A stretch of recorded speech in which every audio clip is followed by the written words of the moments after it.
오늘도 참으로 좋은 날입니다. 오늘도 큐티하는 모든 분들을 예수님의 이름으로 사랑하고 축복합니다. 오늘은 예레미야 33장 14절에서 26절 말씀을 통해서 불쌍히 여길 내 백성이라는 제목으로 함께 묵상해 보도록 하겠습니다. 먼저 본문을 읽도록 하겠습니다. 예레미야 33장 14절 나 여호와가 말하노라 보라 내가 이스라엘 집과 유다 집에 대하여 이른 선한 말을 성취할 날이 이르리라. 15절 그날 그때에 내가 다윗에게 한 의로운 가지가 나게 하리니 그가 이 땅의 공평과 정의를 실행할 것이라. 16절 그날에 유다가 구원을 얻겠고 예루살렘이 안전히 거할 것이며 그 성은 여호와 우리의 의라 일컬음을 입으리라. 17절 나 여호와가 이같이 말하노라 이스라엘 집 위에 앉을 사람이 다윗에게 영영이 끊어지지 아니할 것이며 18절 내 앞에서 번제를 드리며 소제를 사르며 다른 제를 항상 드릴 레위 사람 제사장들도 끊어지지 아니하리라 하시니라.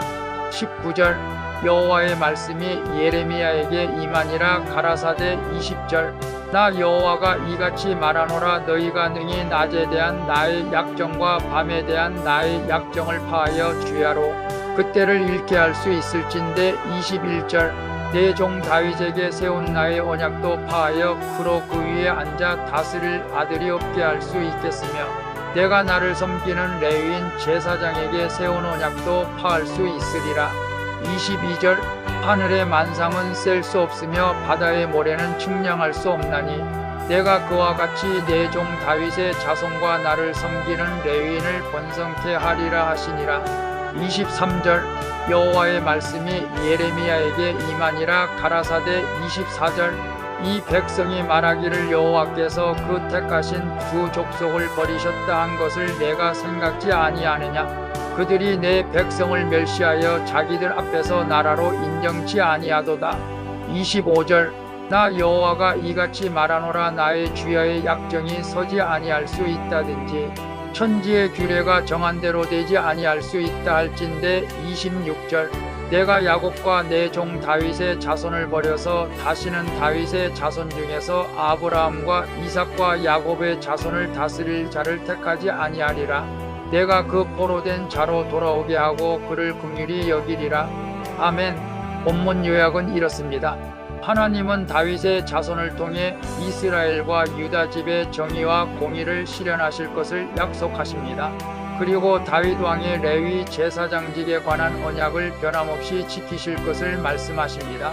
또한 자신이 택한 백성을 결코 버리지 않으시고 불쌍히 여길 것이라고 확언하는 내용입니다. 말씀의 거울로 내 신앙 점검하기 1번을 봅니다. 하나님이 내게 주신 말씀이 이루어진 그날 그때는 언제입니까? 하나님의 말씀을 오늘도 신뢰하고 있습니까? 14절에서 18절을 보면 하나님이 다윗의 자손을 통해 이루실 구원을 약속하십니다. 당시 유다 지도자들은 애굽 같은 강대국을 의지하여 위기를 모면하려고 했습니다. 그러나 이렇게 사람을 의지해서는 진정한 구원을 얻을 수가 없습니다. 오직 하나님이 약속하신 메시아를 통해서만 정의와 공의가 실현될 수 있기 때문이죠. 예수 그리스도께서는 이 약속을 성취하여 우리에게도 영원한 구원을 주셨습니다. 그러므로 이제 우리는 반드시 성취될 하나님의 약속의 말씀을 신뢰하며 살아가야 할 줄로 믿습니다. 그래서 하나님이 내게 주신 말씀이 이루어진 그날 그때는 언제입니까? 하나님의 말씀을 오늘도 신뢰하고 있습니까? 라고 했을 때 하나님이 내게 주신 말씀이 매일매일 이루어지는 줄로 믿습니다. 그리고 하나님의 말씀을 신뢰할 때에 오늘 본문에서 말씀하신 것처럼 다윗의 자손을 통해서 구원을 약속하신 그 구원이 오늘도 큐티하는 저와 여러분의 가정에 임할 줄로 믿습니다. 2번을 봅니다. 요즘 나는 무엇 때문에 불안합니까? 나를 향한 하나님의 구원의 약속은 결코 변하지 않음을 믿습니까? 19절에서 22절을 보면 하나님의 언약은 자연 법칙보다 더 확고하죠. 낮과 밤의 순환이 불변화되듯이 하나님의 구원의 언약도 영원히 견고합니다. 때로는 우리의 눈에 보이는 현실이 하나님의 약속과 달리 보일 때가 있죠. 그러나 하나님의 언약은 우리 감정이나 상황에 좌우되지 않습니다. 하늘의 별을 셀 수 없고 바다의 모래를 측량할 수 없는 것처럼 하나님의 신실하심은 우리의 이해를 넘어선 것이죠.